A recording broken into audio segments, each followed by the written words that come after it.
Economic crisis is also a time of ideological crisis. It's a time when people start to reevaluate their ideas about the world, questioning some of the most basic assumptions they once had. Every capitalist crisis in history has brought about a rethinking and regrouping of mainstream economic thought. Interestingly, this rethinking has always happened within the context of some sort of radical challenge to the economic order. Marginal utility theory, which still serves the basis of modern mainstream economic theory, emerged from the Great Depression of the late 1800s as an answer to the challenge of Karl Marx's thorough critique of capitalism. Keynesianism emerged from the Great Depression of the 1930s as a response to the failures of liberal economics, the challenge of a successful Bolshevik revolution, and strong worker movements in the Western world.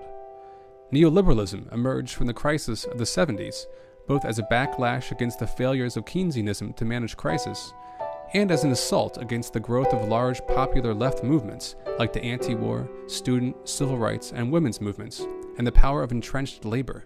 Remember that what an ideology is a conceptual framework with the way people deal with reality. Everyone has one. You have to exist, you need an ideology. The question is whether it is accurate or not. And what I'm saying to you is, yes, I found a flaw. I don't know how significant or permanent it is, but I've been very distressed by that fact.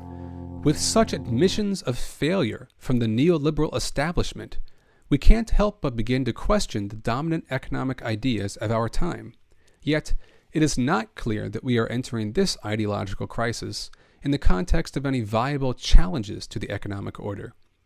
The failures of centrally planned Soviet-style economies have largely purged the idea of alternatives to capitalism from the popular consciousness. At such a time, it may be useful to re-examine the ideas of Karl Marx to see what exactly he was trying to say in his critique of capitalism. Not because we have some desire to repeat the political experiments of Lenin, Mao, Stalin, or any of the others who claim to embody the ideas of Marx, but because Marx presents a systematic and thorough critique of capital that is wholly different, wholly unique in the history of economic thought. Such radical ideas are crucial in our search for new understanding of our present condition and possibilities for social transformation. A society without the ability to critique itself is a dangerous society to live in, especially as it enters a long period of crisis.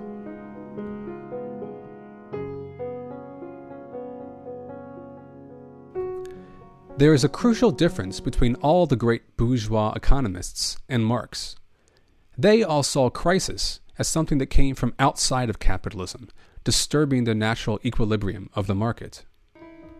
Confronted with the reality that capitalism is prone to inequality, exploitation, and crisis, that is, when it becomes apparent that there is a discontinuity between their theories and reality, bourgeois economists always blame reality for not conforming to their models. Reality has been poisoned by invading external forces, they say, in the form of state intervention, labor movements, human greed. We see this same reactionary approach today in rising right-wing populism, which blames the invasive influence of foreigners, left intellectuals, homosexuals, non-Christians, and black presidents for the problems of society. Marx takes the opposite approach. He sees the social antagonisms of capitalism as internal to the system. These social antagonisms are so basic to the system that they drag all other parts of society into their gravitational field. Bourgeois economists have always seen the market as a realm of great freedom and equality. The fact that there is so much inequality, crisis, and unfulfilled freedom in market societies is seen as an imperfection in reality, not their theory. Contrary to what some people think, Marx does not start with an analysis of these social bads and then proceed to a critique of market relations. Marx doesn't begin by talking about monopoly, poverty, exploitation, or state violence. He begins with this same realm of market freedom that his bourgeois critics are so enamored with, and then shows how all of these social antagonisms spring out of this basic productive relation. For Marx, it all starts with the fact that capitalist production is production for market exchange. This basic form of production takes on law-like properties that he calls the law of value. What did Marx find so interesting about capitalist societies? It wasn't just the freedom to buy or sell anything you wanted. It was the fact that in order to participate in the social life of a market society, one has to buy and sell things. In order to survive, in order to participate in society, one has to enter the market to buy things and to sell the products of their own labor. This is a distinctly different organization of society than previous societies, where working people largely supported themselves with their own labor. That is, they labored to make things for their own use. In a capitalist society, people don't make things that have any use for themselves at all. They produce things in order to exchange them. Thus, the coordination of the social labor process happens indirectly through exchange.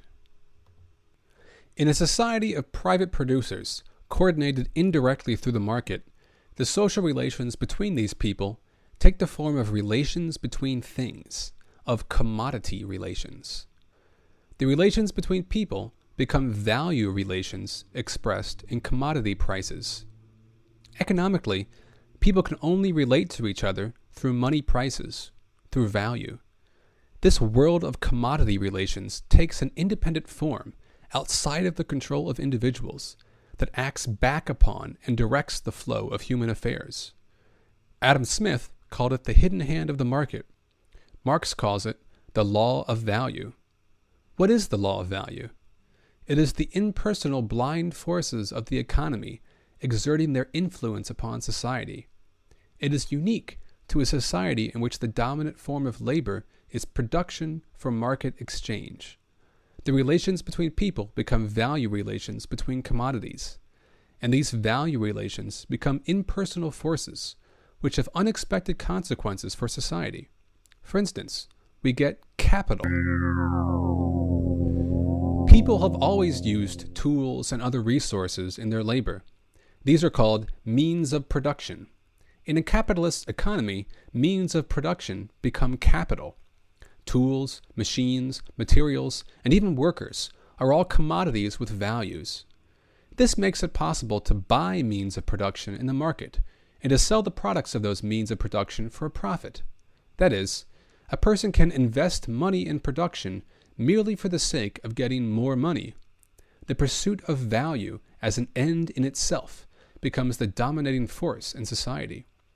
This is what capital is, the expansion of value for its own sake, regardless of the social cost. Capital takes the form of a class that owns the means of production, and another that must produce the profit for capital. Capital is inherently asymmetrical, great poles of wealth and poverty spreading out from it in geographical and economic space. Capital is also self-negating. Although it represents an impersonal force above society dominating the worker, it also relies on the worker to create profit for it. There is a social antagonism at its root. This social antagonism leads to periodic crisis and constant instability. All of these radical implications, and many more, are part of Marx's theory of value.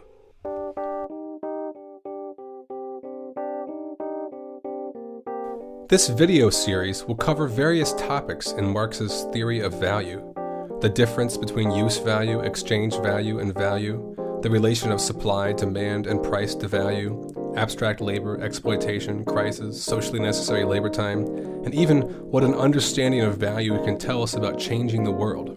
It is hoped that they can contribute to a better appreciation of the importance of value theory to radical movements today, as they seek ideas with which to articulate their demands and strategies.